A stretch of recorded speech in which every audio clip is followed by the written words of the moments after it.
Iran থেকে দখলদার ইসরায়েলের বিভিন্ন স্থানে শত শত ব্যালিস্টিক ক্ষেপণাস্ত্র নিক্ষেপ করা হয়েছে।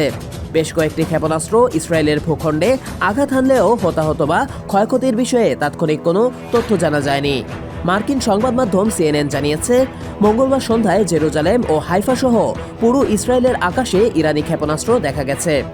এ সময় ইসরায়েল জুড়ে সতর্কতা সাইরেন বাজানো হয়, আর সাধারণ মানুষ নিরাপদ আশ্রয়ের খোঁজে ছুটতে থাকে।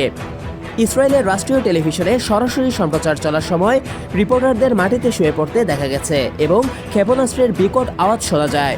তেল আবিবের একটি সূত্র জানিয়েছে, ইসরায়েলি নিরাপত্তা মন্ত্রিসভা বর্তমানে জেরুজালেমের একটি জরুরি বাংকারে অবস্থান করছে।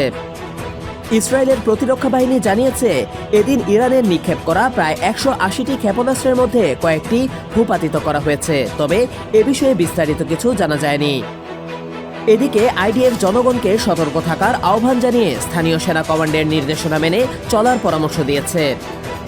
গত সপ্তাহে ইসরায়েলি বিমান হামলায় লেবাননের হিজবুল্লাহ প্রধান সায়েদ হাসান নাসরুল্লাহ সহ বেশ কয়েকজন শীর্ষ নেতা নিহত হন। এ ঘটনার প্রতিশোধ নেওয়ার ঘোষণা আগেই দিয়েছিল তেহরান।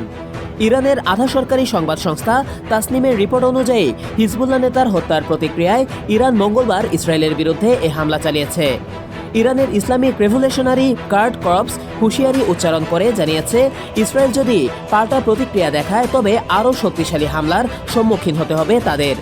এর আগে মঙ্গলবার যুক্তরাষ্ট্র ইরানের ব্যালিস্টিক ক্ষেপণাস্ত্র হামলার আশঙ্কা প্রকাশ করে সতর্ক করেছিল, তবে ওয়াশিংটন জানায়, এ ধরনের কোনো হামলা হলে তেহরানের জন্য তা গুরুতর পরিণত বয়ে আনবে।